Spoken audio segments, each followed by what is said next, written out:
welcome back to my YouTube channel. Welcome back to my live stream on WWE SmackDown.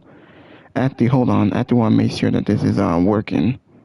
Want to make sure y'all can hear me and that this is working. Because I want to restart this over again. So hold on a second. I just want to say welcome back to my live stream. Welcome back to my YouTube channel.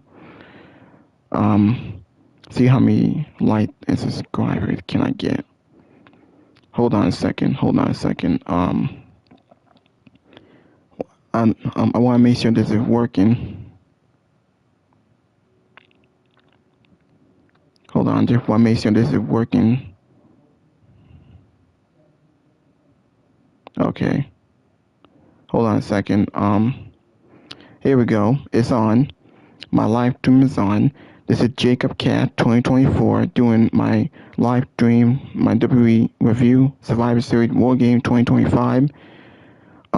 Hit that like button, leave a comment, please subscribe to my channel. This video is sponsored by my favorite podcasters, Solomon the Sound Off, Fight for Pro Wrestling, JD from New York, and other podcasters that I know of. I think this was a 3-hour show, and only 4 matches on the card. We got a lot to talk about here. We'll talk about the Wargames match. We'll talk about John Cena and Dominic, Stephanie and Nikki Bella, and then we'll talk about how the show ended. Alright, so as we get into the pay-per-view, there's a lot to talk about. Hopefully I can enjoy this video here. You know, I don't know what to think about this, man. I don't know what to say about this show. I don't think Wargames need to be in a large arena. It's not SummerSlam or WrestleMania. It's not good having 4 matches on the card. They should have at least 5 or 6. Or at least have a match in the pre-show, since the pre-show is 2 hours. I already did my SmackDown review last night. Now before I show the other podcast, I want to talk about this show first. Official code open.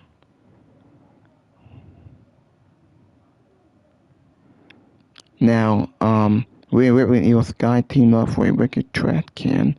Io Sky lures a stunning trash can dive from the upper top.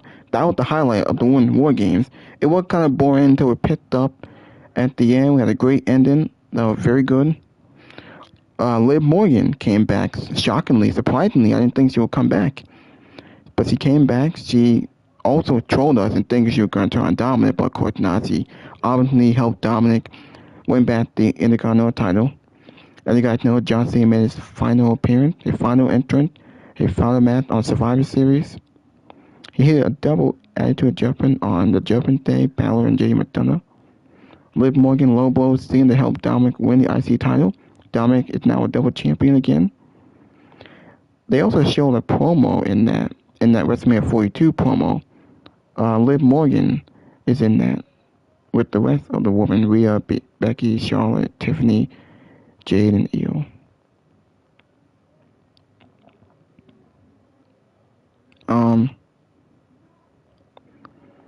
Might well go into some of the podcasts here.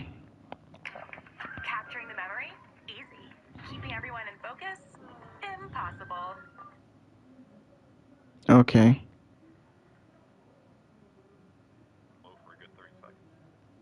Hold on. I'm still trying to talk about this show.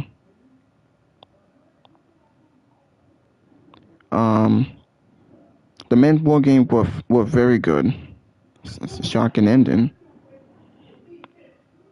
I think Liv Morgan and the other ending was that who attacked CM Punk. We're all supposed to believe it's Seth Rollins, but Seth Rollins is legit hurt. He has a legit injury, and it wouldn't make any sense because the division turned on Rollins. Braun Breaker, Bronson Reed, Paul Heyman, they kicked them out. So that wouldn't make any sense. Why would they turn on him just to have him help the division, unless it was someone else? I guess we gotta wait until what happens on Monday Night Raw. Now, as you guys know, Brock Lesnar's first Wargames, he interrupted Jey Uso's epic E party while they played the music again. I don't know why. John Cena and Dominic was a very good match. Let's go into the post show. Cause we still got the press conference, like, after Survivor Series was over. Hey, come on now. Hey, come on now with this. What's wrong with the damn internet? Why is the internet acting up? Come on now with this crap. Oh my god, man, you gotta be kidding me. I really hate when it does this, man. So aggravating, man. So annoying.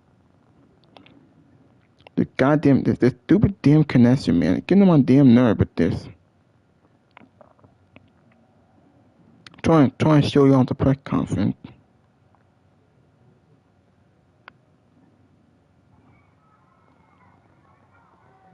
Well, I'm going to ask you this directly. Who was the man in the black hood who interfered with the match and stopped right before the spear? I don't see Brock Lesnar in this. Hey, there's Big E. Big guy haircut.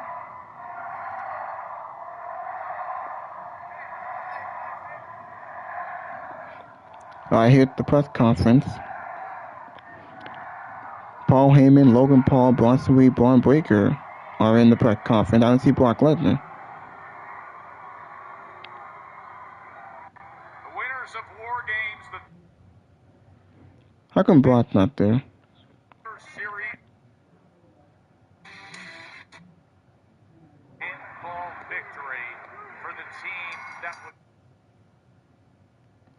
after Braun Breaker pinning CM Punk with the right call. I predicted that because Braun Breaker being built up to win that world title. everybody inside the Wargames game, including Brock and his cousin through the table. Absolutely. Look, there was carnage from start to finish on this one.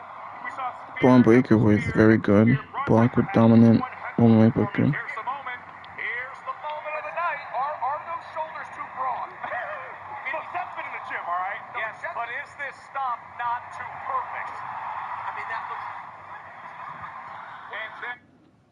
I know a lot of people say there's no way it's Seth Rollins because it wouldn't make any sense. Wait. If you're an illegal alien, this runway is your future. They might announce it on Monday Night Raw and then we'll see who it is. Money in the bank time. Cody Rhodes is climbing the ladder. But there's no way it's Seth Rollins and it wouldn't make any sense. Even though we did the curb stomp, they didn't reveal his face. And it wouldn't make any sense that Seth Rollins, if it is, that don't make any sense. That's stupid. Seth Rollins was written off TV because he has a serious injury that he's going to be out for a while. If they really had him fake an injury just to do that, then what's the point of that? That wouldn't make any sense.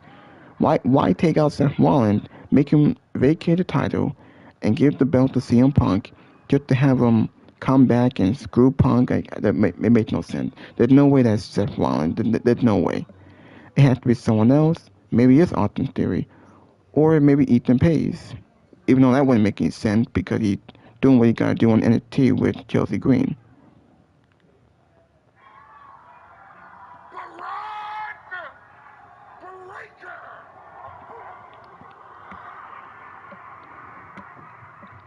It just wouldn't make any sense, man. Sorry, let's go to the donations. If you smell what's demonic. Well, we just gotta wait. It didn't. There were a few times throughout this match where I was like, okay, that's the finish. Okay, that's not the finish.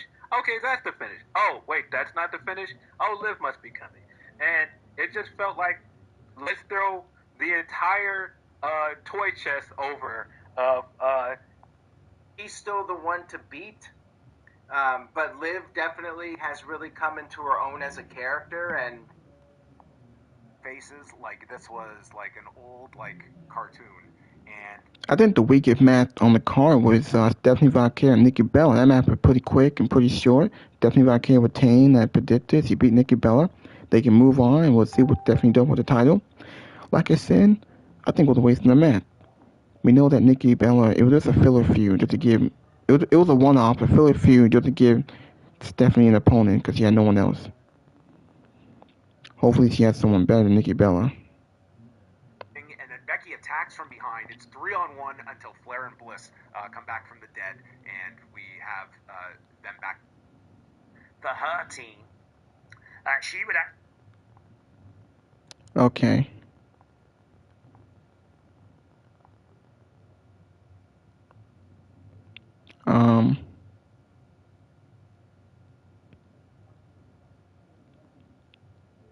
A mystery opponent blasts CM Punk. We have to wait to see who it is.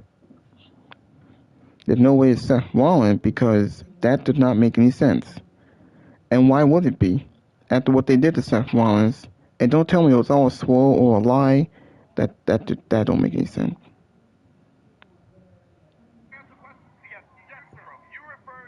We got other podcasters here. We got Weezy, and we got the other one, True Heel Heat Wrestling, and then I'll show you all these Salcedo.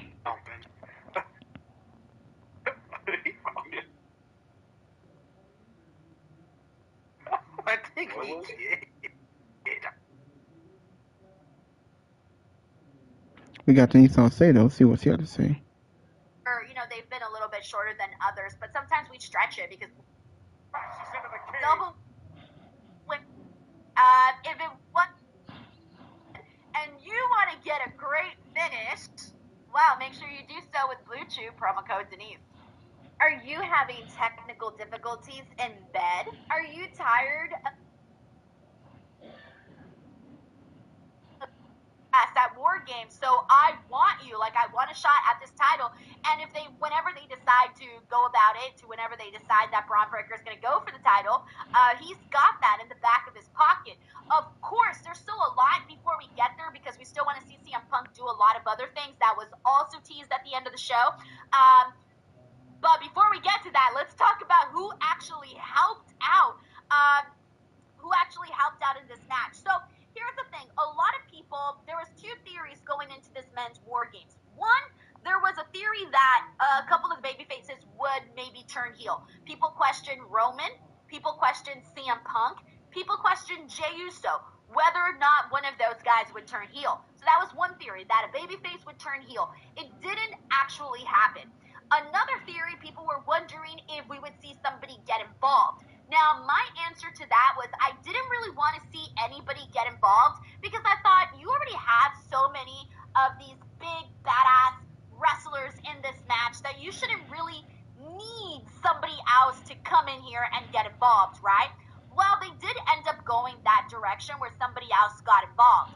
And it was a guy dressed in all black, and instantly I realized, is it Seth? Because that's what they want you to think, right? They want you to think that it's Seth. And I bought it for a second. I'm like, is it Seth? I'm very easy to trick, all right? I'm easy to trick.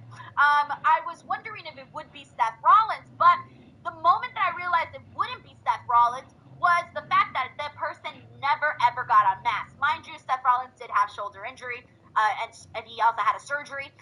So clearly the time frame did not match up for that being Seth Rollins. But the moment that they did not unmask that guy, the mystery person, that kind of told me, okay, they didn't unmask him for a reason. One, they want you to think it's Seth Rollins. They want CM Punk to think it's Seth Rollins.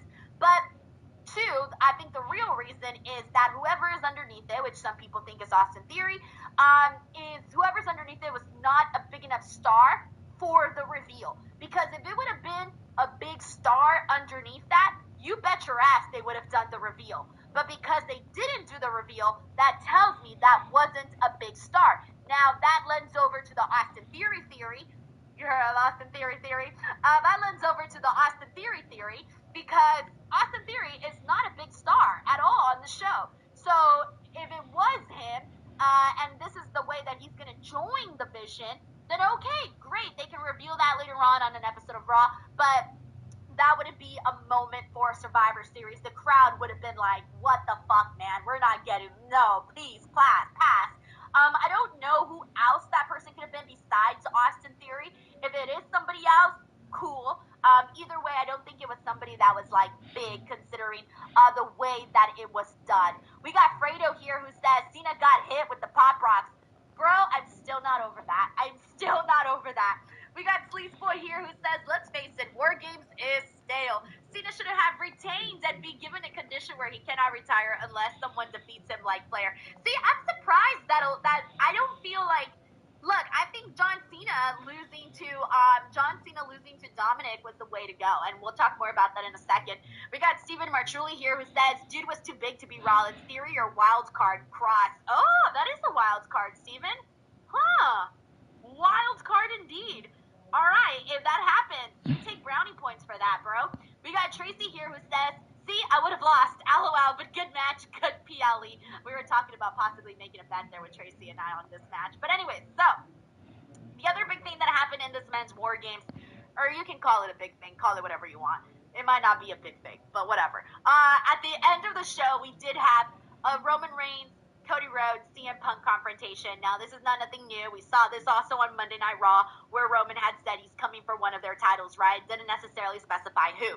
I was thinking that maybe we would get some sort of answer here tonight, and I think the people were waiting for it too. I think people were kind of hoping for this big, explosive ending with these guys, but it didn't end up happening that way. Instead, Roman just told Cody Rhodes that this is the last time we're ever going to team together. And I like that because given the history between Roman Reigns and Cody Rhodes and everything that's happened between them, I don't want to see them team up together. I agree. I think this should be the last time they team up together because they got too much bad blood against each other for them to be on the kissy mushy side. And throughout the entire time, like from the very beginning, like we were seeing dissension on this team since this whole team was started. Like literally, the babyfaces went into this match with no shot in hell because they just could not get along. They could not coexist.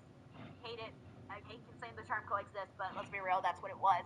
And Roman and Cody and CM Punk from the very top of this War Games match instantly were already kind of not seeing eye to eye because Cody accidentally hit CM Punk during this match and CM Punk shoved him. So instantly I was just thinking, okay, this is going to be a long, hard battle for the baby faces here because they're not seeing eye to eye. Big moments in this matchup. Honestly, I would say the biggest moments that stood out to me, and if I'm forgetting something, please let me know. But I think the biggest moments were truly when Roman Reigns went out there. Because once Roman Reigns went out there, I felt like that's when really things started to pick up and get a little bit better because he started going crazy, like hitting Superman punches. Brock hit him with an F5, put him through the commentary table, but once they got their business inside the ring, he was going crazy, hitting so many Superman punches, spears, everything. Obviously, that's when things really got going. A couple of good moments in there with Cody as well. Him doing that jump off the cage, that was fun. But I think that some people, and I would agree with this, I do think that there should have been a little bit more violence because this is War Games, guys. War Games is meant to be violent and gritty and nasty. It's supposed to be the match that you go into and your life changes, right? Because you're giving it all you've got to come out on top and be victorious. It's how do I say this? It's like, I'm not really sure how to describe it other than that way, but it's the match that you're supposed to do everything you possibly can to get this victory at all costs. So I do think that there could have been more violence in this matchup, and I do think that I don't necessarily think we needed the moment with the guy coming in, Austin Theory or not, whatever. I don't think we actually needed that moment here and now. I feel like that was them kind of overdoing it there. I don't think it was needed. And I get it. People are going to be like, well, that's a really great way to introduce a new member of the Vision. But I just don't think it was needed here and now. I think it could have been done in a different way over on the Raw side of things instead of doing it here on the show. I would have much preferred to see some more dominance in Braun Breaker being able to get that win over on CM Punk, like pinning him there. I just don't think it was necessarily needed. But other than that, it was a fine matchup and some other good moments that were thrown in there. Let me get into some more thoughts and see what everybody is saying. We got David here, David Primero here, who says, Daddy Braun finally got a big win. Hopefully that masked man would be a big reveal. I would guess Tony D'Angelo, since he's been missing for a while. What do you think? I don't think that would be... How do I word this nicely? Okay, please, I don't want to be a jerk right now, but the reason... I'm just going to say what I'm thinking. The reason I do not think they should have done the all black man dress with the black hat and the black hoodie and the mask and everything, the mystery man, the reason why I don't think they should have done it is because chances are whoever was underneath it, again, is not a big enough name for it to feel like a big deal. So to me, unless it's somebody really special, somebody that I truly wasn't expecting, I feel like it's going to be a letdown. If it's Austin Theory, good for him, but it's going to be a letdown. If it's Tony D'Angelo, good for him, but it would be a letdown. And that's my true thoughts on that. And that's why I didn't really care for it, because I thought, if it's not somebody great, it's going to be a letdown when the reveal happens. Unless it's someone great. If it is, wonderful. I hope I'm wrong. I hope it is someone great. Whatever. But I just don't think so right now. If it was someone like, I don't know, people are throwing out all sorts of different people out there, all these different names and everything. Someone's saying it could be a placeholder. I hope so. I just hope that the payoff is good. But if the payoff is not good, then I'd stick to my original prediction. That's the best way to describe my feelings towards that. Alrighty, let's go ahead and see what we got here. We got Guitar Junkie here who says, the masked man was the Black Scorpion from WCW. From looking at the post show, she didn't actually really hit him. Like, her hand went a whole different direction. And I didn't want to say anything because I thought, what if it was a botch? And I didn't want to call her out for that, you know? And then so I thought, okay, I'm not going to say anything. I'm just going to pretend I didn't see that. And then, now that I realized it, because she ended up, jumping. Okay, the part where she jumped on John Cena, I was like, what?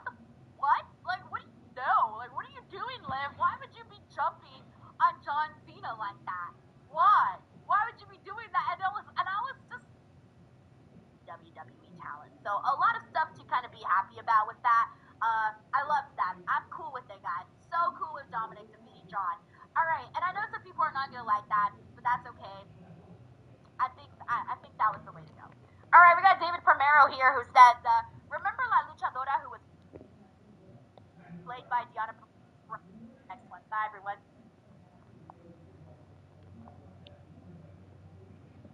Alright, we got Just Elliott, Division Grows.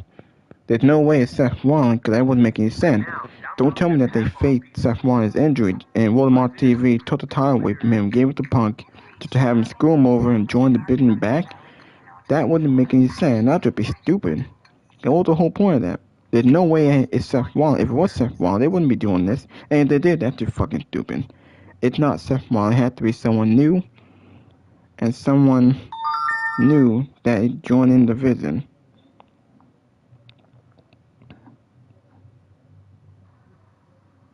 Survivor Series flops. It did. Time to give Wargames a break. And I agree. There's no reason for Wargames. There is no reason for Wargames. First of all, I thought the stadium was lame. Wasn't that good? And I agree. This show flopped. Time to give Wargames a break. After last year wasn't that good. Last year we had multiple injuries in the men's war game, and last year we had a boring women's war games. This year was no better. 4 matches on this show, it's really not helping. It's making it worse. We don't need a war games every year. I hope this is it. We don't need a war games every year. Go back to traditional Survivor Series. And the fact that we gave away a traditional Survivor Series match on SmackDown, why wasn't that on this show?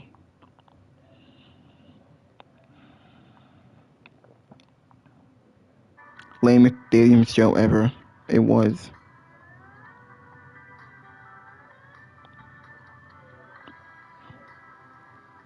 I hope we put War Games to rest. We don't need War Games every year. We absolutely don't.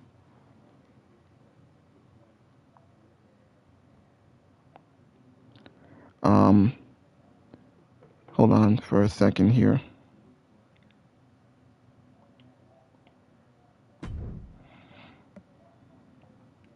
Now, obviously, the babyface went over.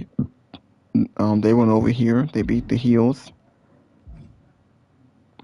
Dirty Dom won the title back. The Vision got over.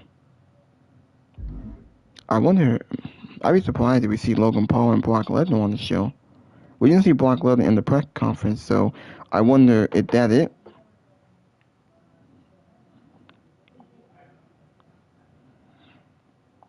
Do we still have the press conference going on, or is it still like going on longer? No, we still got the press conference. Perfect selfies? Easy. Not dropping your phone? Oops. I see what they say in the press conference. We got Triple H here. How long has this been? Which direction, which fork in the road Roman takes, how's it going to unfold? The thing is, when you have a star the size long ago, just from 2 from 5. That unity can.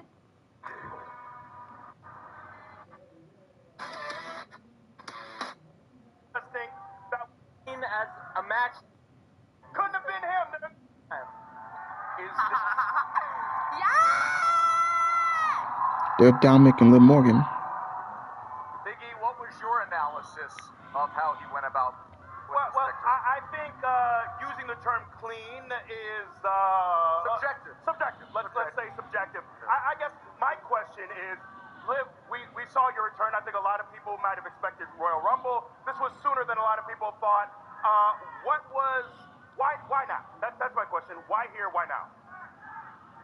Well, as great as it's been watching Dominic thrive and have so much fun without me, I thought that today, out of all days, I'll just show up. Pop up, a little surprise. Liv, could you describe the role that you played at the conclusion of the match? Look at the vigor. Look at the vigor. Oh. Bam! Right in the wee-wee. Really? In the wee-wee? And Everyone calls Don Cena. come crunch time. Her own partner. Give it up. Continue on. Ladies and gentlemen of the WWE Universe, I give you the filthy crowd of San Diego. Oh, I'm going to ask you this directly. Who was the man in the black hood who interfered with the match and stopped right before the spear and the victory?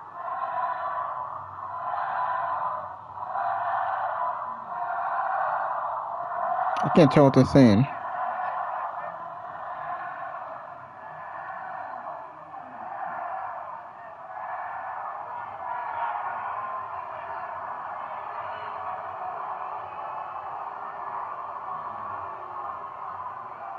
The winners of Wargames, the Vision, the Oracle, Paul Heyman. I am from New York.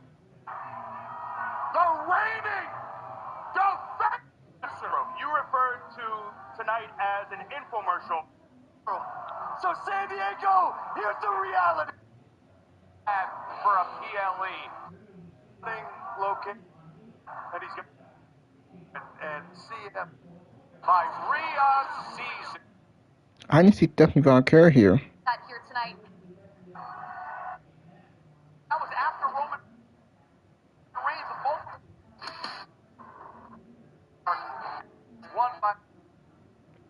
And it was. It was nice to have you back. Remember, if Becky escaped.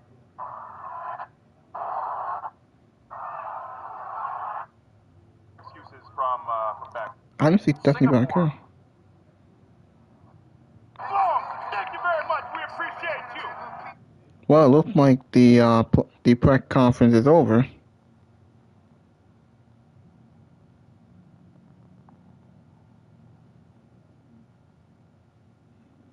That it? Or is it over? Or Let better than is there bouillon still magic more? begin when you scoop a spoonful. Hold on.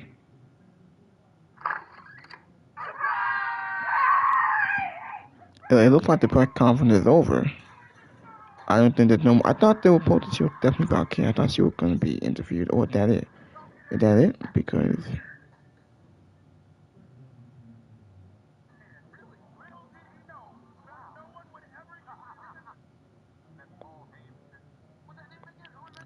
well, it's still on, but might as well go back, listen to some of the other podcasters.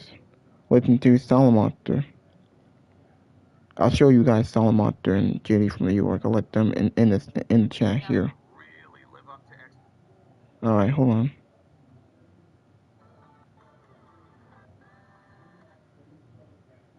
Why is it going so damn slow, man? So they got away from it many years ago. And I was always wondering, how come we don't have war games on the main roster, right? Because it was like a Vince McMahon thing where he didn't want to do it, he didn't create it. That's how we kind of got the elimination. Come on now. Triple H brought it back to NXT many years ago. It was enjoyable. And so now we have War Games on the main roster. And I'm thinking, great. Finally, right? 2 rings, 1 cage. It's about time we have War Games. It fits in with the Survivor Series theme. And we've had War Games now for a few years. Now, I noticed something, as they were putting the teams together for the men's War Games match this year, and I saw what they were doing, and they're building almost like an all-star roster, right? We have a lot of big names in the men's War Games match. But I noticed on the babyface side, we have Jimmy and Jey Uso. And I noticed we have Roman Reigns. And I noticed we have CM Punk. I said to myself, boy, that sounds awfully familiar. Well, yeah, it should be, because that's the exact same team that we had last. Come on now with this crap. What the hell going on here? Oh my gosh, man. What is the deal with this? Come on now with this crap. Jeez.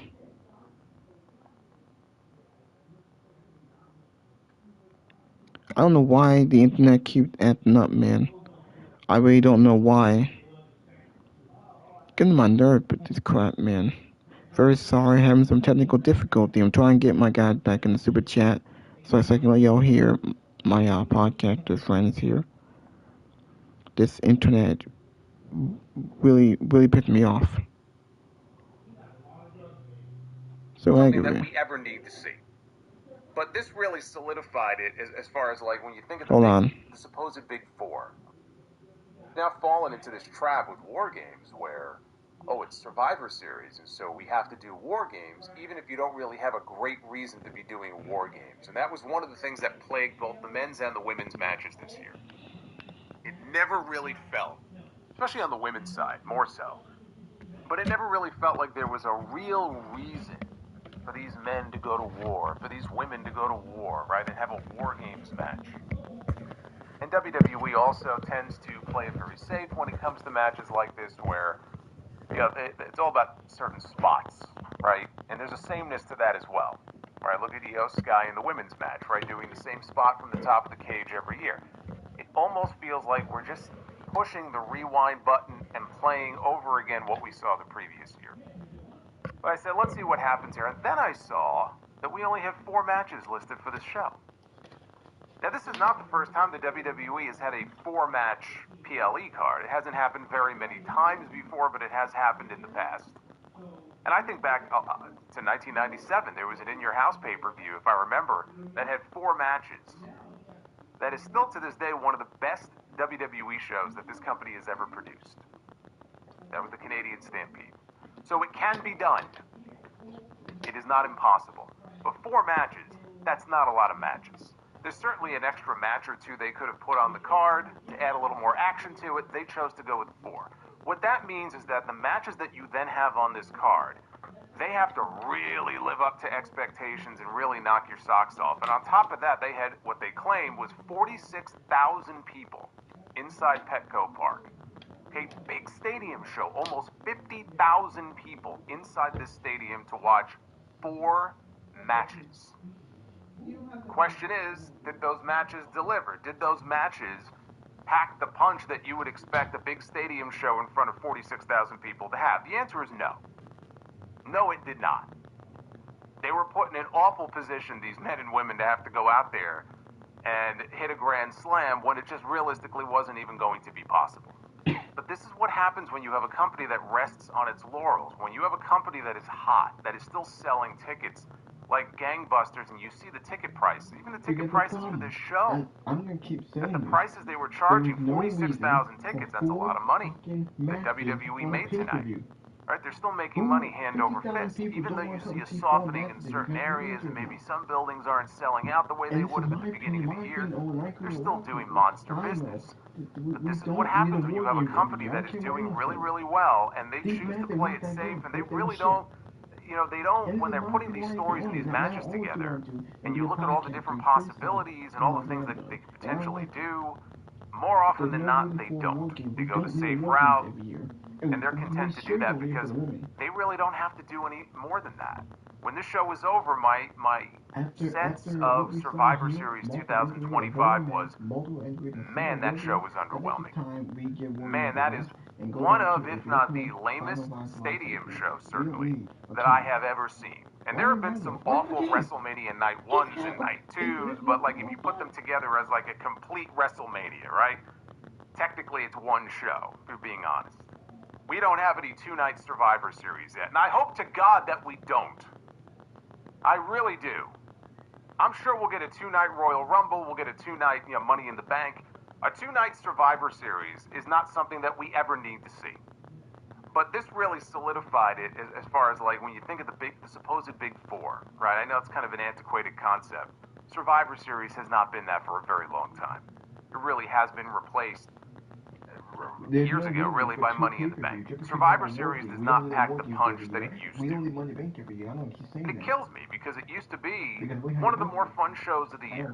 Now, I don't know if the answer is simply to get rid of the War Games match. I don't think getting rid of the War Games matches is the answer here, but I do think that this show, when it was over, it felt to me like, okay, we need to give this concept a break for a while. That's what we need to do. Is the answer going back to the old elimination format? Is the answer to simply have a regular Survivor Series and just skip War Games and then come back to it the following year? Is the idea that maybe we adopt the Iron Survivor concept from NXT, which has worked really well down there?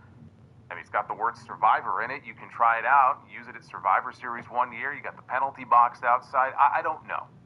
I don't know. But one thing that was clear to me when this show was over is that this concept, it needs to go away for a little bit. Because at least this company, they can't seem to, produce War Games matches that really provide, I think, the fun and the variety that the concept could bring. It's just a lot of the same old shit, same old spots, the same faces. And that's not what War Games should be. The women's War Games match that we had tonight was probably the safest War Games match that you will ever see. And great. Hopefully nobody got hurt. That's great. But it's fucking War Games. There was nothing War Gamey about that match. At all. The men's match was better than the women's match tonight, action-wise. Right? There was more to like, I think, about the men's War Games match than the women's War Games match. Yeah. But even when that match was over, right, it just felt like a lot of the same old shit.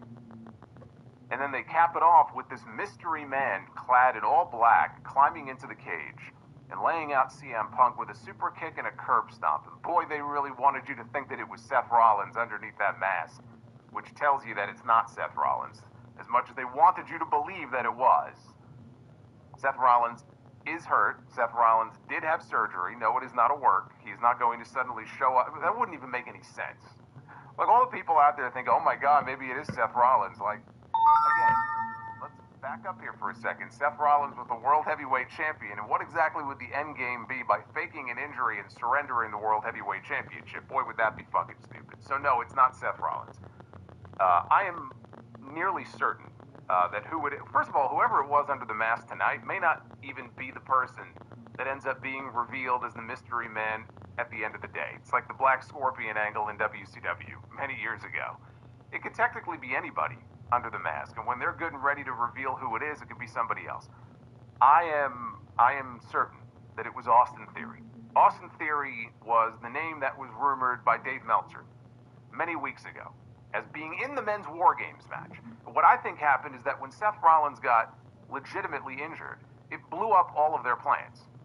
And Austin Theory got fucked out of a spot in the men's War Games match. It threw everything into a state of flux. That's how we got Drew McIntyre in War Games. That's how we got Cody Rhodes in War Games and Logan Paul in War Games. None of those men would have been in that match tonight had Seth Rollins not gotten hurt. But because he did, they had to reshuffle things around a little bit. And so instead, I think he got the spot at the end, factoring into the finish. I think Austin Theory will end up being revealed as the newest addition to the Vision, and they'll pick up with whatever their original plans were. And if that's the case, good for Austin Theory, because boy, has this company not done jack shit with him over the last few years. Beat John Cena at WrestleMania, and you see what they did with him after that. You talk about wasting a John Cena spot. WWE hasn't just been dropping the ball with John Cena at various points during his retirement tour. It dates back to WrestleMania 39. You get a win over John Cena at WrestleMania, that ought to mean something. We shouldn't be sitting here in 2025 going on 26 talking about a match that happened in 23 and they did nothing with the man coming out of that match. That's a whole other story. I do believe it was Austin Theory as the attacker at the end of the show. I really don't think we need to overthink this. If anything, maybe it was somebody from NXT who's going to end up in that spot, and they could reveal somebody who's being called up and joining the Vision, of Ricky Saints or someone like that. Certainly it's possible. But I'm going to assume that it was Austin Theory in that spot. Wasn't Randy Orton. First of all, Randy Orton, he's not that big, okay? The person that we saw tonight, not nearly as big as Randy Orton was. And Randy Orton ain't moving in and out of the cage the way this person was. So I don't really think we have to overthink it. It made for a lame finish, though, to what I thought was an otherwise fine War Games match. Fine really being the best way I could describe it. I mean, you know, what am I supposed to say? You know, what did we really get out of this War Games match that we weren't expecting, or that we haven't seen a million times before? Even coming out of the match, a lot of the rumors going around were that it's going to set up a direction for WrestleMania potentially. It could have WrestleMania implications. So let's talk about what we saw here. We saw Braun Breaker pinning CM Punk, which is great, because that's another reason why I don't think the elimination format is even going to work in this company anymore. Because they're too afraid to beat people. They're too afraid to beat their top stars. They did it tonight with CM Punk, but boy, can you imagine if these men were in an elimination style match tonight? You really think that they're going to pin Cody Rhodes? You think they're going to pin Roman Reigns? You think they're going to pin Brock Lesnar? You know how many fucking countouts and disqualifications we would see if that was a traditional Survivor Series elimination match? I mean, they could get away with the fucking MFTs on SmackDown. They don't give a shit. They beat the MFTs or Sami Zayn. But probably when it comes to bigger names like this, that old format isn't going to work for that reason alone. They're too afraid. We can't beat our top names, right? Maybe one, but we can't go beyond that. Which is another thing I disagree with. They play it too safe. But we didn't really get a huge vision, no pun intended, of where things are going for WrestleMania, because I would have to assume that not Brock Lesnar, but Braun Breaker and CM Punk, that's a match that you can go to a hell of a lot sooner than WrestleMania. Braun Breaker just got a win over the World Heavyweight Champion. That should be your next championship match. That should be the Royal Rumble match. And if they do it, Braun Breaker should become the World Heavyweight Champion. Braun Breaker should have already been the World Heavyweight Champion after the Rollins injury. But now if they go to that match, you can do that match in the next couple of months, and you can belt Braun Breaker in that match. I don't see that as a WrestleMania match. That's too far away.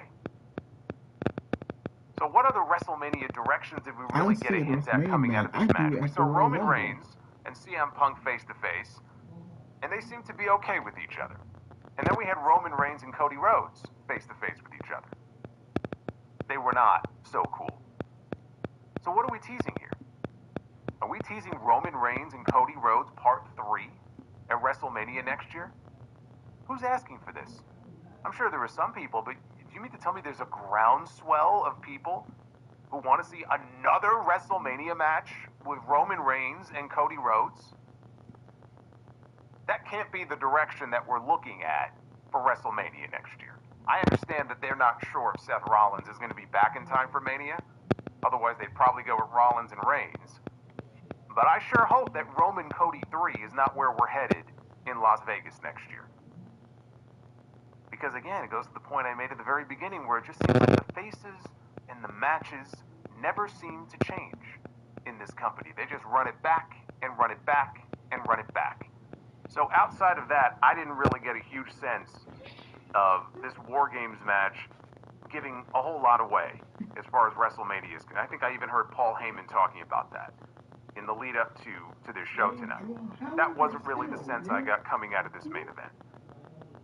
So those are the two Wargames matches. We had one to start and one to finish. Neither one of them I thought was any great shakes, although the men's was better than the women's. But then you look at what's in the middle. It's like, okay, we had two other matches on this show. We had a Women's World Championship match that was as forgettable as they come. Nobody cared about this match. The only thing they cared about is whenever there was a tease that somebody was going to do the devil's kiss. I don't know what that says about the fans. I don't know what that says about the people in the match and how over they are. So you can take that match, put that on the side. That leaves you with John Cena. Tonight was John Cena's final PLE match. He's had a lot of matches at Survivor Series over the years. Not a whole lot of memorable ones, to be perfectly honest with you. This was not one of his stronger events. And I thought maybe coming into this show, this could very well end up being one of John Cena's best Survivor Series matches. They may go balls out here in this match. He really hasn't had that timeless, like, Survivor Series classic. You know, it's like, okay, well, if I'm going out with a bang, right? I'm going out with one of the hot young stars here in this company, who we see as maybe being one of the leaders of the future, right? One of those top 3 or top 5 talents that might carry this company into the future. Big stadium show. So that's what I was hoping for. That's what I was looking for here in this match. We already had them on TV a few weeks ago. It was as basic a match as you could possibly ask for, and that's really all it had to be. But now here's the rematch, right? What are they going to do? What we ended up with was a severely overbooked match with interference from every single member of the Judgment Day.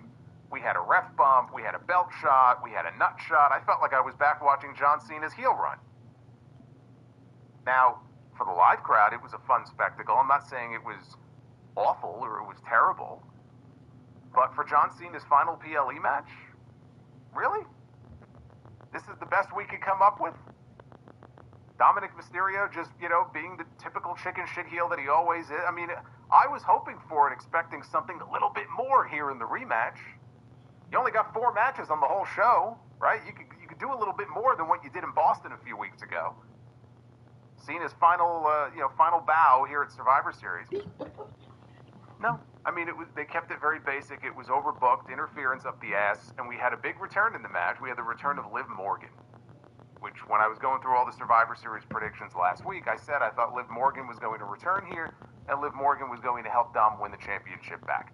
That was good, because no way John Cena should be going into Saturday night's main event as the Intercontinental Champion.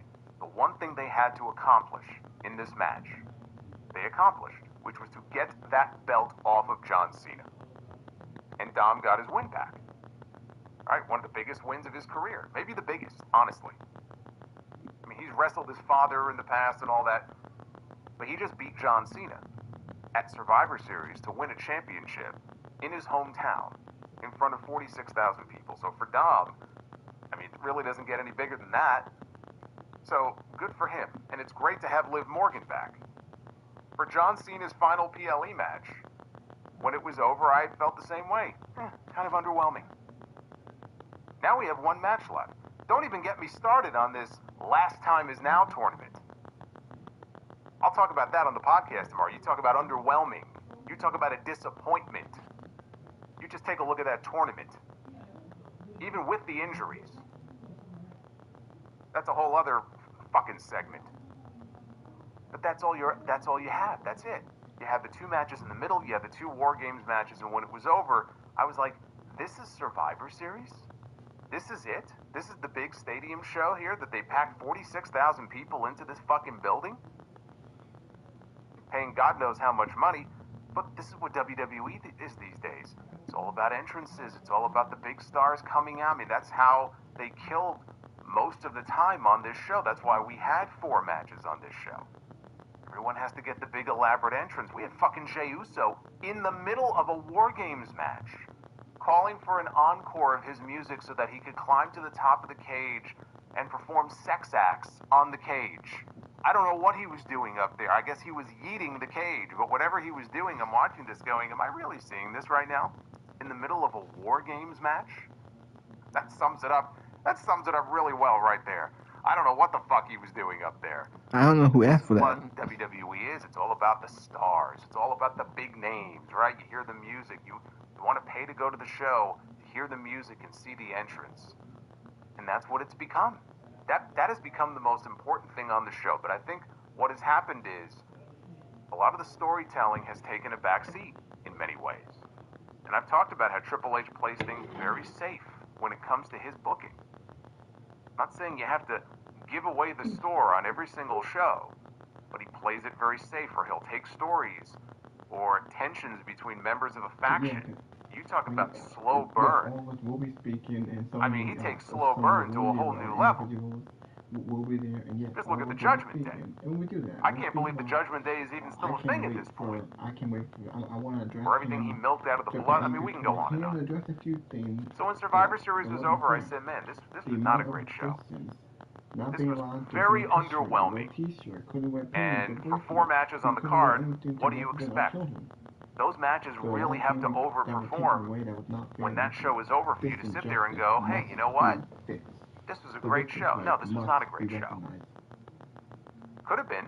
But they'll turn around next year and do the same thing because, hey, we got 46,000 people. We'll just do it again next year. From now on, you're going to see Survivor Series in stadiums. This is going to become the new stadium show now, every single November. And we'll get the 2 War Games matches, and we're going to go through this over and over and over again. And my only hope is that in the future, in 2026 and beyond, that if they insist on continuing this format, they're not going to take a break from it, that they at least can put together compelling enough stories that would warrant a War Games match. And they could tell those stories, and that we don't get the same fucking people, please, in these matches. Io Sky, I love Io Sky to death. She's great. She's one of the best in the entire world. We don't need to see her putting a garbage can over her head every single year and doing the same spot off the top of the cage. Kofi Kingston in the Royal Rumble, right? It was such a novel concept. Every time he would try to find a different way not to be eliminated in a Royal Rumble match. Until they did it so often, it just became old hat. And it's like, are we really still doing this shit? Then he started botching them. And it's like, all right, I think we need to put this shit to bed. Like, you can take something fun, but at some point, you gotta move on. You can't just do it every single year. And please, if we're gonna do a War Games match next year, can we not have Roman Reigns and the Usos and CM Punk on the same fucking team in the War Games match? Can we have a little bit more variety on that side of the fence? Please. This was the lamest stadium show that WWE has ever produced, and we're gonna talk about it here. There was some good stuff on this show. It wasn't a total loss. But I am underwhelmed. This is your WWE Survivor Series War Games review. It is Sunday or Saturday, right? Technically still Saturday. November 29th, 2020. Just had them at ringside, right? You lose that because the cage, because of the configuration, they were at this baseball stadium, very narrow aisleway. They didn't have room for the cages. And also, honestly, did you expect to see Brock Lesnar standing in a tiny shark cage for 25 minutes or 30 minutes? Because he was the last one out for his team, so probably 30 minutes. He's standing around in this cage waiting to come into War Games? I don't think so. I don't think so. So we didn't get the shark cages. So instead, you were not allowed out to the ring until your number was called. It's like a Royal Rumble. You didn't know who was coming out next. Which I have to say, the bad part about doing it that way, you lose the visual of people in the shark cage, maybe jockeying for position if they want to be like the next person out to the ring. Like we got that last year. When they had Roman and Punk, they were in the shark cage together. And I think Punk maybe wanted to step out at one point. Roman put his arm out to stop him. Like there was drama going on inside the cages. We don't have that now. or if they just had them at ringside, right? You lose that because nobody's around. They just play their music and they come out to the ring. So that was the one thing that was missing here. And I should also point out, so Charlotte then dumped Asuka with an exploder. Becky did the same thing to Io. And then Charlotte and Becky turned their fire back on one another. Alexa Bliss was out next. That gave the baby faces the three.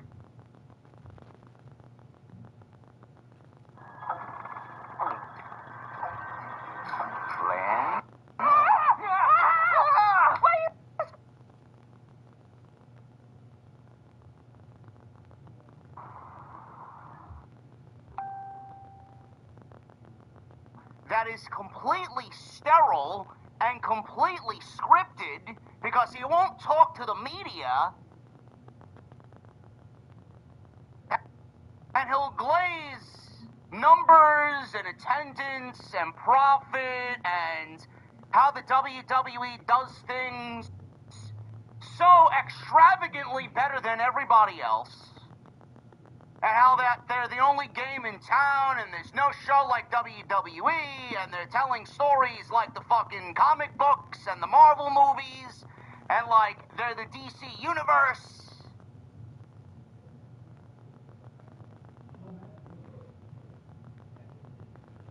What happened to the Triple H of NXT Black and Gold? It wasn't only him that ran that. There were a lot of other brains and minds down there that made that the well-oiled machine that it was. The story-driven fucking beast that it was. Where did that go? Where did all of that go? Is Triple H not hungry anymore? Is Triple H just kind of coasting until his inevitable departure? Cashing out his stocks, signing multi-billion-dollar deals with different networks. Got Nick Khan fucking doing all the hard work for him, and he's kind of taking all the recognition for it because he's the face of the fucking company.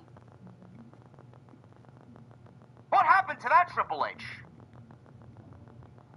You know, the Triple H that took risks. The Triple H that had fun. Most importantly, had fun. The Triple H that was so struck, almost like a fangirl, over the stories that he was telling. And that was the main thing that made that entire brand the brand that it was. The story, the cliffhangers, the importance of everything that was going on, the championships, those premium live events. Bro, I would take any of those takeover shows. They weren't even premium live events at that point. I would take any of those golden NXT Black and Gold era takeovers over anything that we've gotten on the main roster so far. I would label those premium over everything that we've gotten this year on the main roster, which nothing on the main roster this year, including WrestleMania, has been anything close to fucking premium.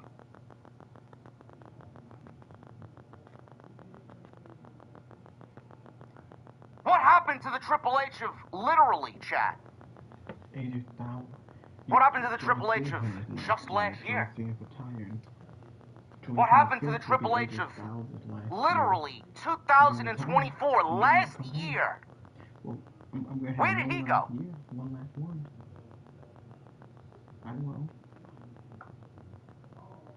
I don't know what to tell you, man. I don't know what to tell you.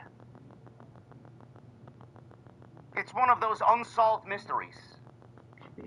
It's almost like every major multi-billion-dollar deal that was signed, his fun, his interest, his storytelling completely died 1,000 deaths with every deal that they signed.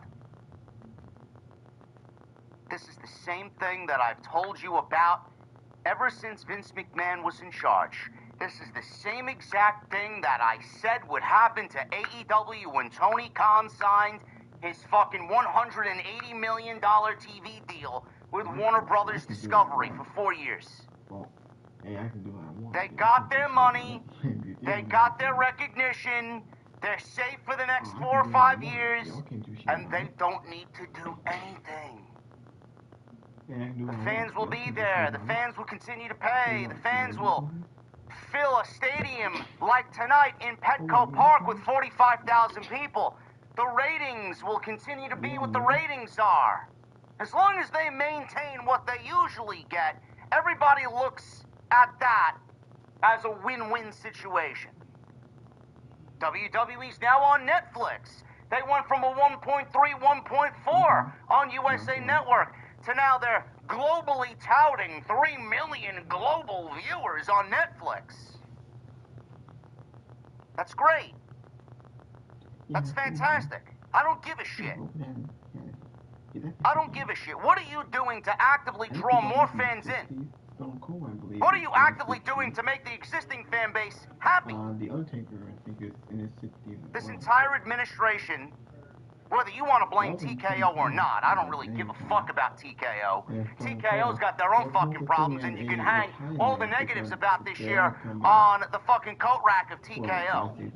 They didn't do the company any good either, except for the financials, which made all the suits and ties a lot more richer and us a lot more frustrated. I don't know if TKO has some sort of presence or say in what's going on here, but Triple H, it almost feels like he's been abducted by fucking aliens. This is not the Triple H that first signed on to take his father-in-law's spot as head of creative. Something has happened. I don't know what the mentality is. I don't know if he's just gotten dumber in his old age. This show was fucking garbage. Garbage. With a couple of highlights. First of all, you can tell that they're only about money. I mean, if that wasn't apparent before tonight, it was fucking absolutely blaring tonight inside Petco Park. That's all they care about. 45,000 plus people there, and it sounded like 10. Whose great idea was it to have a Survivor Series in an open-air stadium? Open-air stadiums are fucking garbage for these premium live events that WWE has. They did it at WrestleMania, at Lincoln Financial, you guys remember, that first night? Mixed with the fact that it was fucking 40 degrees. Open-air stadiums suck! For the home viewer watching from the comfort of their own couch, the show feels fucking lifeless. It feels like I'm watching an AEW fucking show from fucking rinky-dink Nebraska. Bro, if I told you 45,000 plus were sitting at Petco Park tonight, you'd be like, really? What? So whoever books these open-air stadiums, I think we can fucking cut that shit dead. Let's stop that. These open-air stadiums, unless they have a retractable roof, are fucking complete dog shit. Especially for the people watching at home.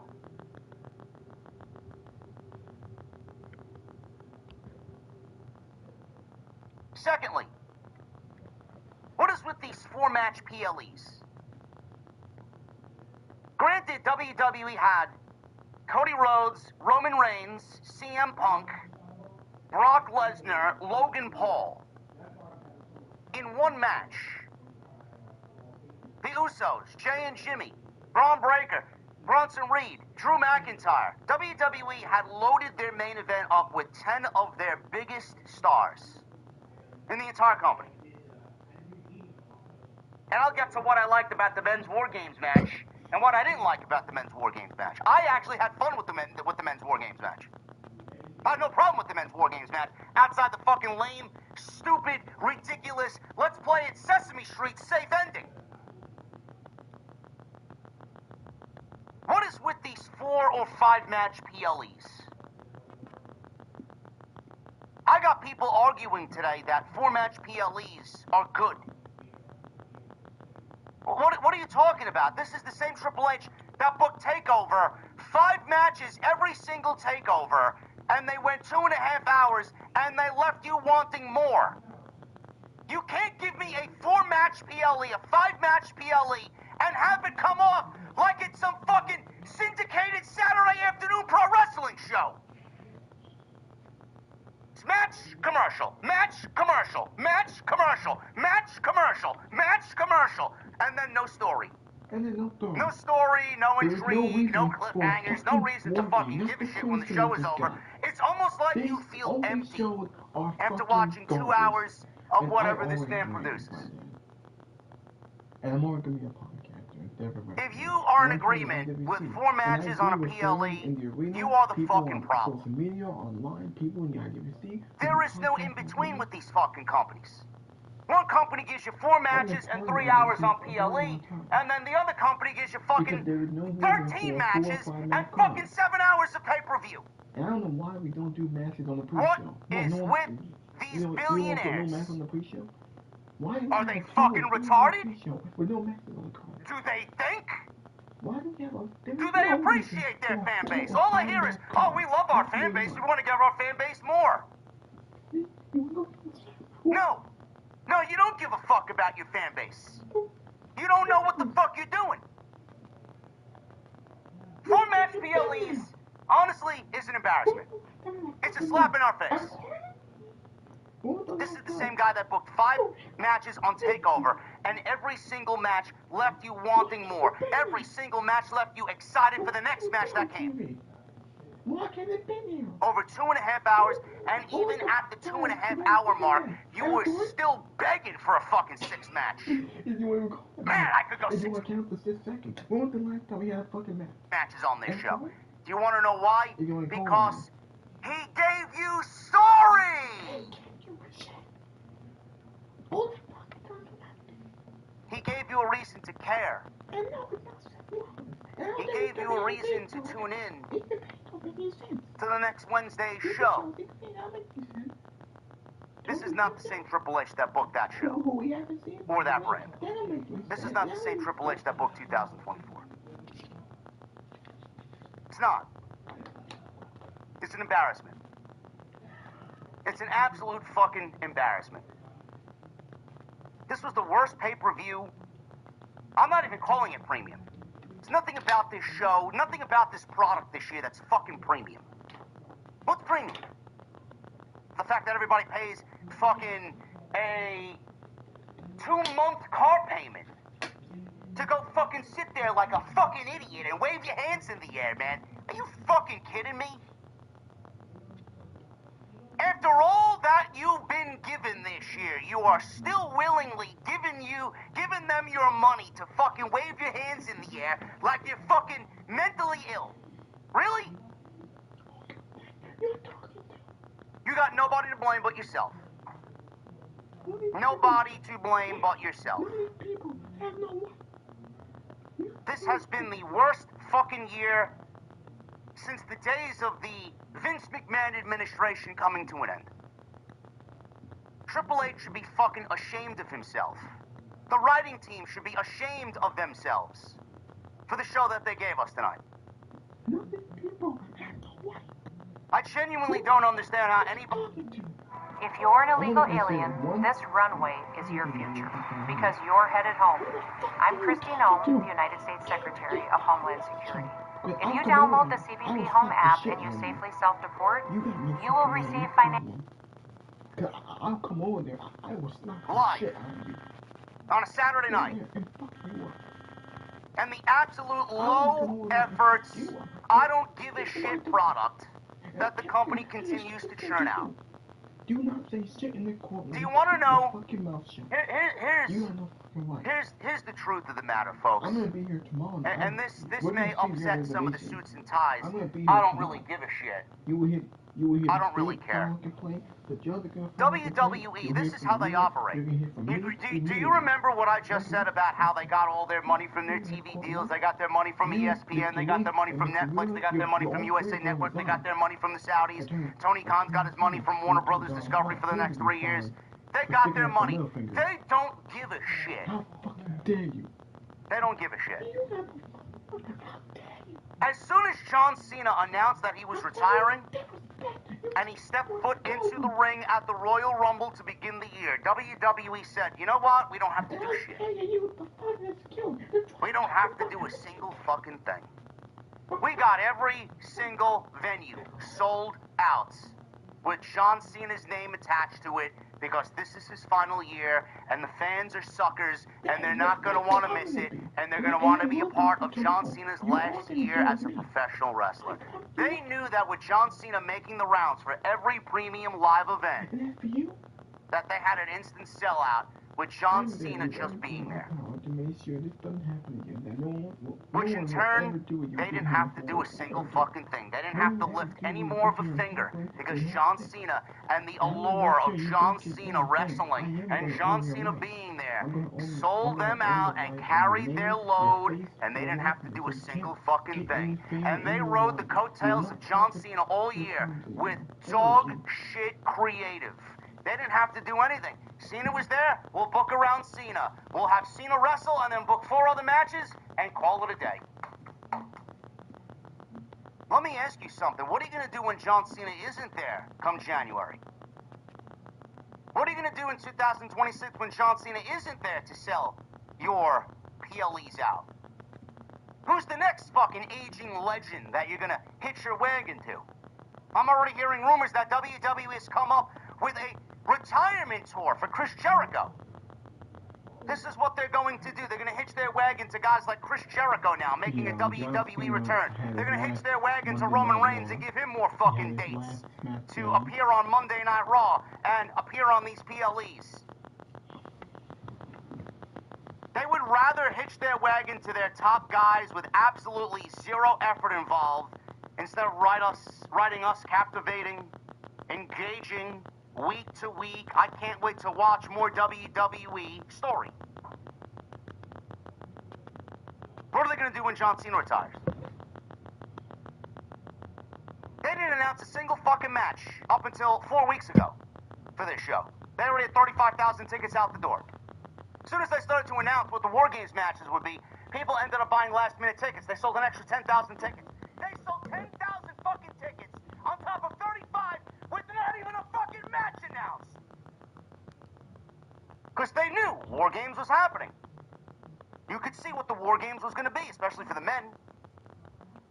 And then John Cena was going to be there. John Cena versus Dominic Mysterio. He's defending the IC title. Oh, man, I want to be a part of that. I can't miss that. I got to be in the building for that. I had people asking me, man, you want to go to Madison Square Garden to go watch John Cena in Madison Square Garden? I said, fuck no. Are you kidding me? I could watch John Cena retire from the comfort of my own home. I'm not giving them a fucking dime. Plus, I wouldn't miss work. What is WWE going to do for me if I go to the show instead of what I could do for myself sitting here in front of you guys, covering the show?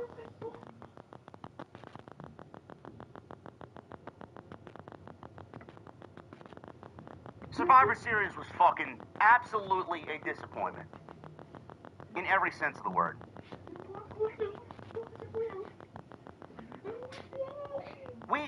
We need to start moving away from the Wargames concept. That's the other big talking point tonight. The Wargames concept. You know, Triple H, he wants to do things his own way, which is admirable. But he also wants to maintain the essence of his father-in-law in some way. Which is why we've seen some of the segments we've seen over the last couple of weeks. We saw John Cena, Dominic Mysterio ushering out a midget to make fun of John Cena. R-Truth's been back to his fucking absolutely unfunny comedy, talking about his balls and Nick Aldis's British balls and all this other nonsense. SmackDown is a fucking travesty in its own right. the essence of his father-in-law alive, even though he's not there. One of the things Vince McMahon did was kill gimmicks. Ladder matches, Hell in a Cell matches, namely. Every October rolls around, Hell in a Cell needs to happen because Hell and Hell in a Cell, Hell is synonymous with Halloween. Hey, it goes hand in hand. You know what, Bruce? Let's cover the cage. Fully in red, too, just to give it that Hell vibe, pal. Triple H pretended to be your best friend and then stabbed you in the fucking back. That's exactly what he did. Almost like a presidential candidate. I'm gonna lower food costs as soon as I get into office, pal. Yeah? Why do I go to the supermarket and eggs are more expensive than before you took office? Bullshit. I'm gonna get rid of the red Hell in a Cell, pal. It's great. It's fantastic.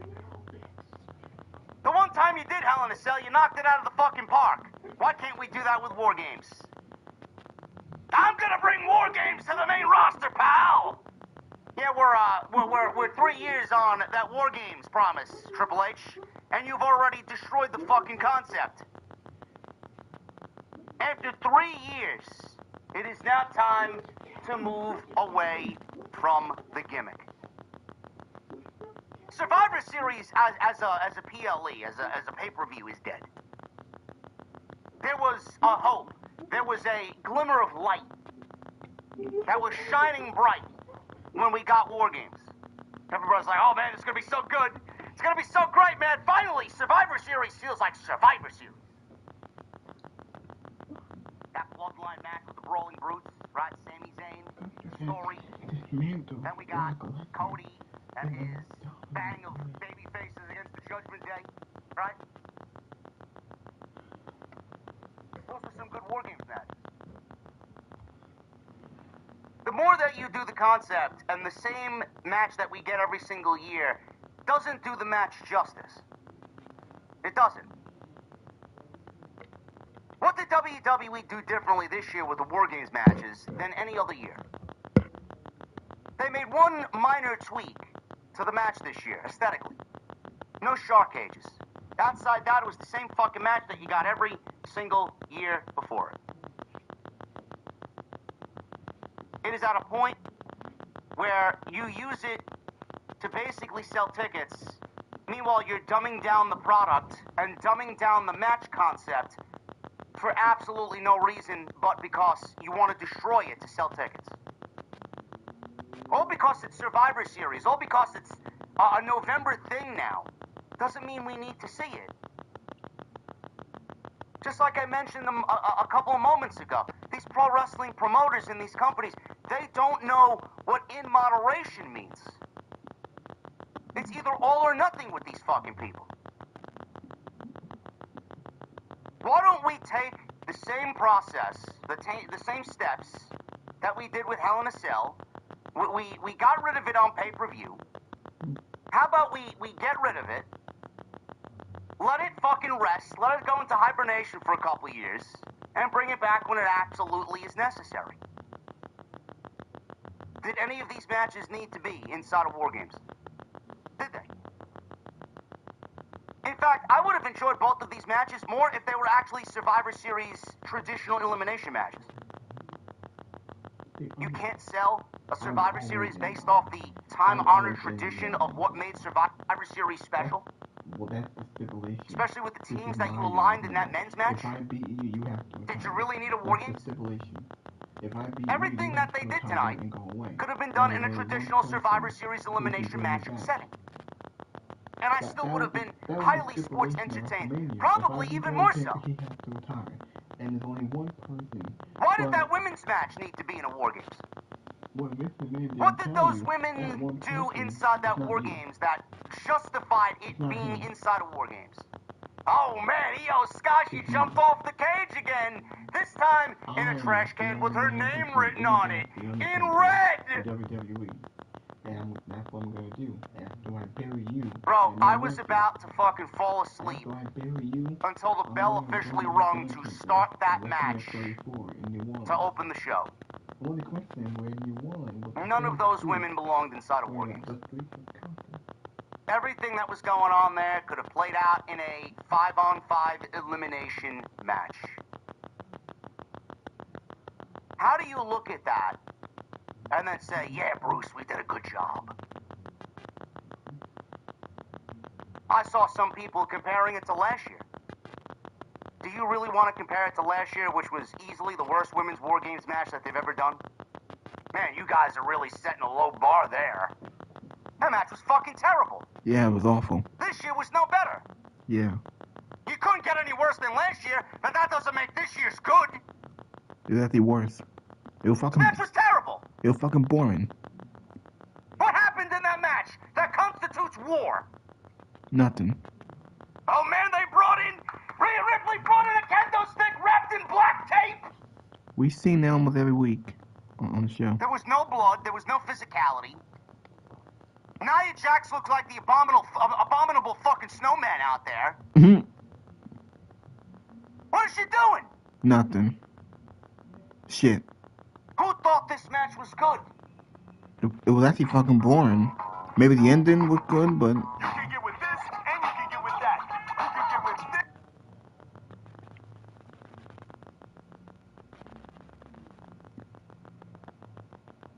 Then you got Nikki Bella and Stephanie Vicaire. Who thought that this match was worthy of premium? Only one half of this match is premium. Nikki Bella is not premium in 2025. I don't give a fuck who you are or what you think of Nikki Bella. The match was terrible. Yeah. It was very... It was a waste. No heat. A heel turn that never went anywhere, and she lost. Clean. It was a waste. It was a one-off. It was a filler feud just to give Tiffany Stratton just for the another heel. Nikki Bella should not be in the ring. It should not be going after a championship match. I don't know why you brought it back. Stop bringing back these legends, these part-timers. Build up new people. Thanks for coming. Yeah, what a Meanwhile, waste. we left women like Roxanne Perez and Bayley and Lyra Valkyria off the fucking card for Nikki fucking Bella. I know, what a waste. How anybody looked at this and said, yeah, let's put this on the fucking show? Absolutely a waste of time. Why even... WWE would have done the John Cena tournament a little bit more justice and the Survivor Series a little bit more justice if they actually played this fucking tournament out 2 weeks before Yeah. they actually started it, so that we may get the finals taking place on this show. Yeah. Which I thought was going to be the case. Yeah. That would leave 2 weeks of build for the challenger and John Cena to build some sort of program together. But they didn't, so why even have it? Yeah, but what do I know? What do I know? Women's War Games was fucking terrible. Absolutely as uneventful as they come. Nikki Bella versus Stephanie Vicaire. I mean, you'd be lucky to get away with that being a main event match on YouTube. Or on Hulu, or wherever the fuck they're airing that show. Speed. Should have ended in about 3 minutes. Nobody gave a shit. John Cena and Dominic Mysterio. They actually delivered a match worthy of Survivor Series. Had all the bells and whistles, all the smoke and mirrors. Had a great spot, injury spot that was faked out by Dominic Mysterio. Judgment Day was out there. Roxanne Perez and Raquel Rodriguez, they got their shots in on John Cena. Liv Morgan came back and returned to help John Cena lose to Dominic. She helped Dominic Mysterio win the Intercontinental Championship back for a second time. Something that was actually newsworthy. And something that I enjoyed. Then we got the men's War Games. Outside of the previous War Games matches, which honestly nothing really stood out about any one of them, 2 of the 3 War Games before this year, they had one aspect of story. One. Everybody was looking at last year's with Punk and Roman. With Punk aligning himself with Roman Reigns in the bloodline, and that favor, which was born from that sit-down meeting. Well, I'll do this for Paul Heyman. I'm doing this for you. Heyman, not for Roman, but you owe me a favor now. Does anybody remember how that show went off the air? Does anybody remember how that show went off the air? You're all fucking up in arms about how this one ended. Do you remember what happened last year?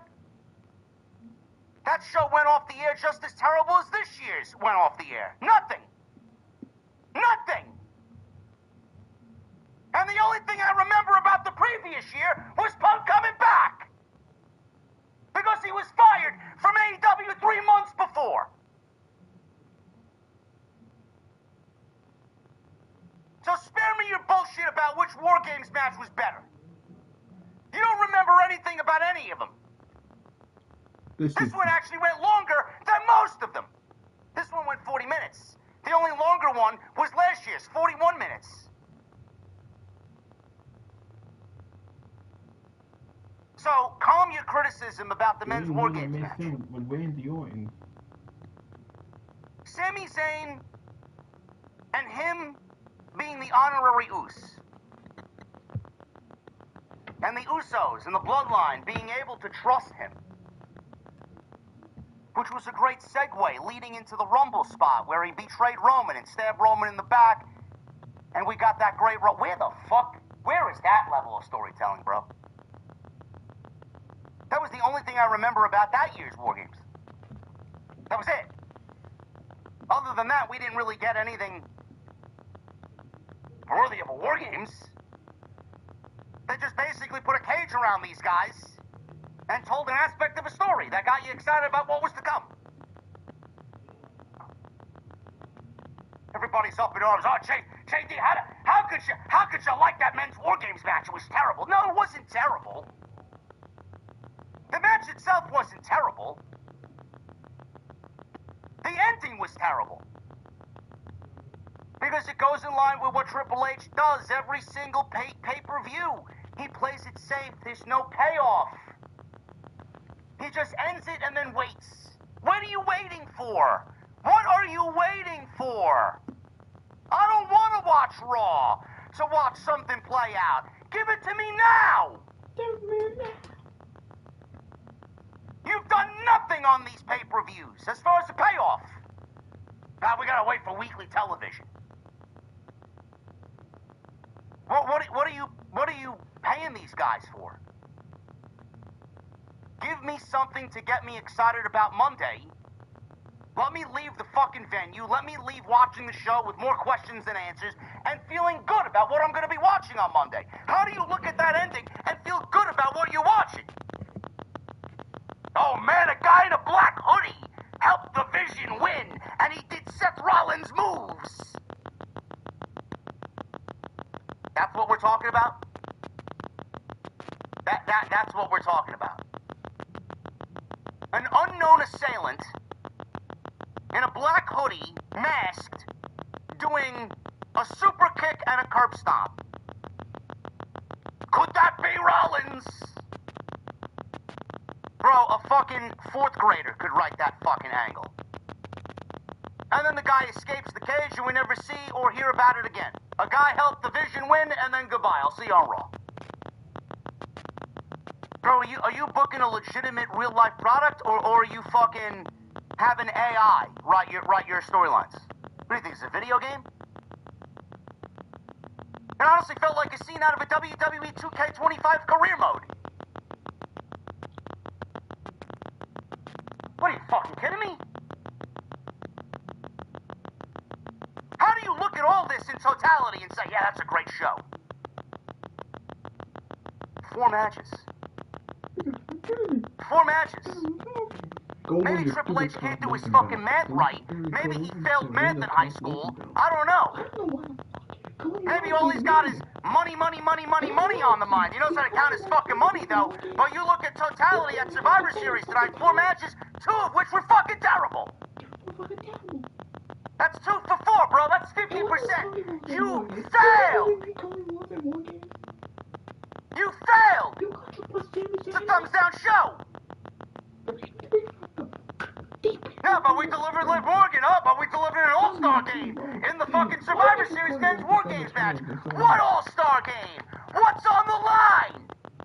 What's on the line? What? Is there something tangible on the line? Is the fate of Monday Night Raw now finished? Is Monday Night Raw as a brand hanging in the balance because Paul Heyman has accumulated all the power?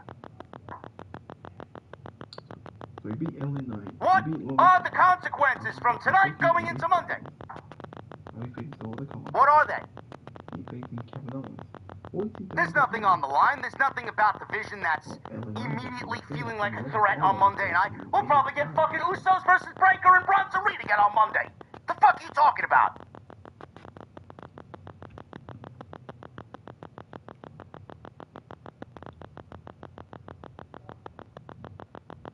This was the worst Survivor Series easily of the last 10 years. This was easily the worst Triple H Survivor Series. And this may be one of the worst PLEs that WWE's done all year. All year. I can't. It's amazing, man. It is amazing. If you look at 2025, WrestleMania was fucking garbage this year. WrestleMania was saved by those 2 triple threat matches, and that was it. Honestly.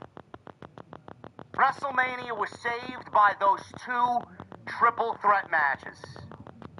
If they didn't have Reigns, Rollins, and Punk to main event night 1, and didn't have Bianca, Io, and Rhea to open night 2, that WrestleMania would have been one of the worst of all time. Worst of all time. It was only in fact, it may be one of the worst of all time. It may be the worst of all time. SummerSlam was fucking awful. Outside of John Cena and Cody Rhodes, which was fantastic in the main event, I don't even really remember what else. Punk and Gunther, that was it. That was it. And the ladder match, the tag team ladder match. Those 3 matches, the only thing I really took away from that show.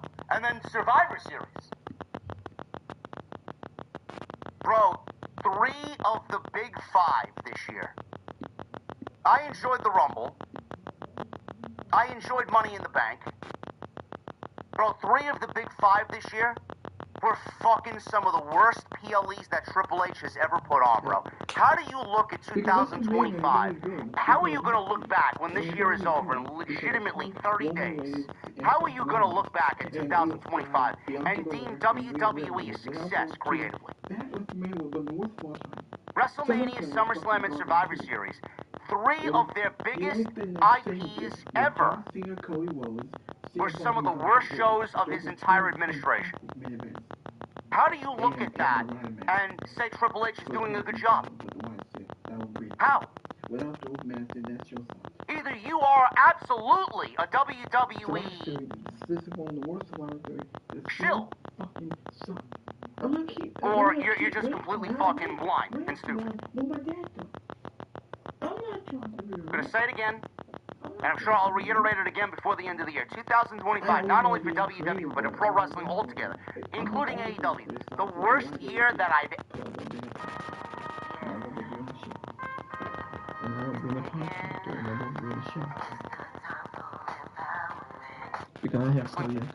Crowds, we got more people coming out to these shows than ever before, and the creative at this stage of the game in 2025 is fucking on level with the fucking pandemic era.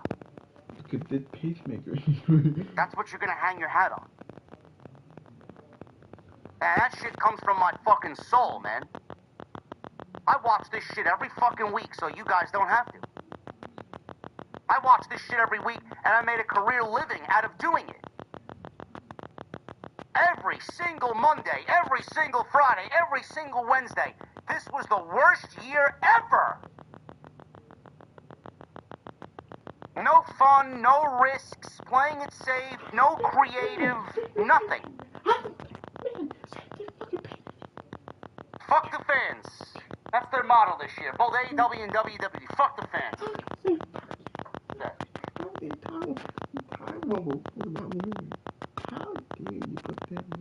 It's a fucking shame. It's an embarrassment.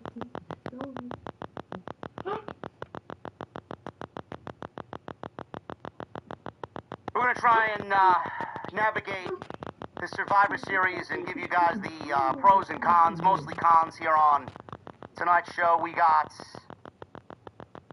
4,400 people in here on a Saturday night. You guys are fucking great.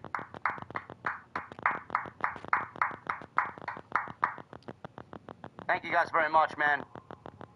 Follow me on social media at JD from NY206. Some people. The sound escapes. So no matter how loud that audience is, when we watch it at home, it's never going to appear or sound like 45,000 people. The air is going to go up, and it's going to disappear into the fucking San Diego night sky. I seriously wish WWE would stop doing these fucking shows unless it's a retractable roof show. They only do it because they know that they can fit 45,000, and the only thing that they give a fuck about is filling the 45,000 and making that money. Because they, out of everything else on this show, bragged about this being the highest grossing Survivor Series in 39 fucking years.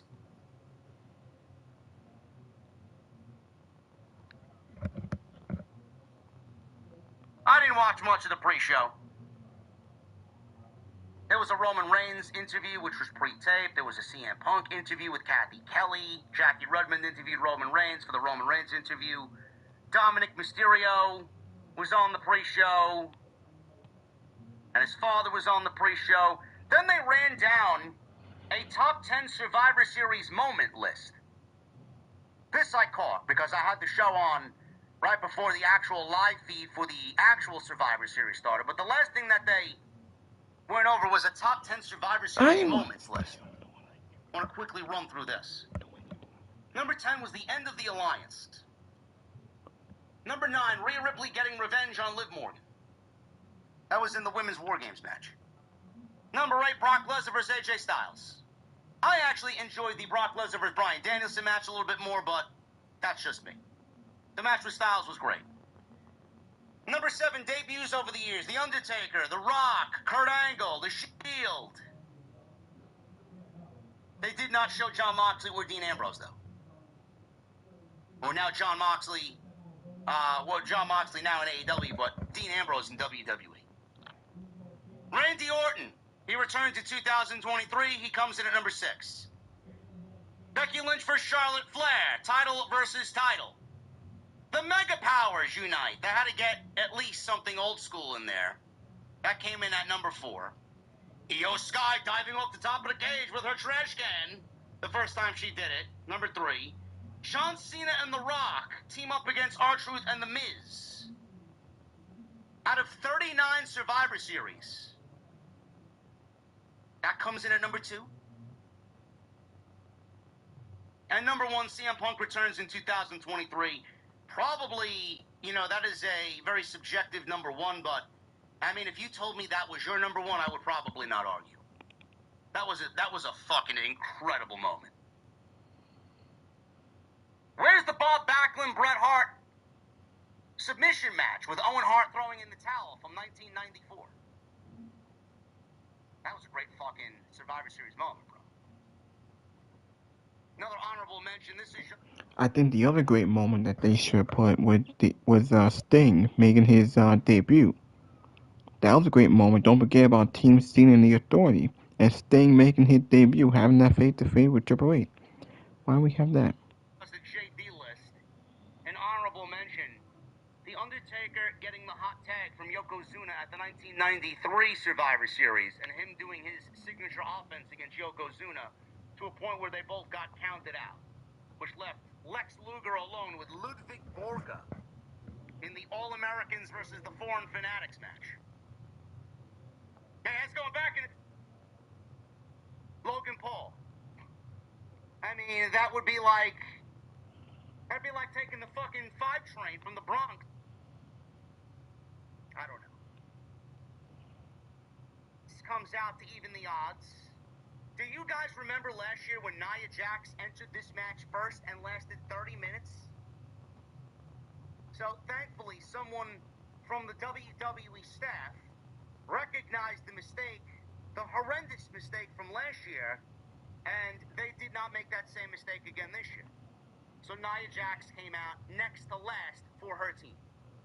She was only in there for a good maybe 10, 15 minutes, maybe. So she's out, and she comes out. Well, might as well stop the video. I made it long enough. I don't want to take too long. Been long enough. Thank you for watching. Thank you for all the support. Hit that like button. Leave a comment. I'll be back with more. I will do Monday Night Raw live stream on Monday. Survivor Series sucked. Man, this show was awful. But we'll see what happens on Raw. I will be back with more. I will do NBA 2K25 my career videos. I will make that. And I think I will do some Fortnite video. We'll just have to wait and see. Until then, I'll see y'all later.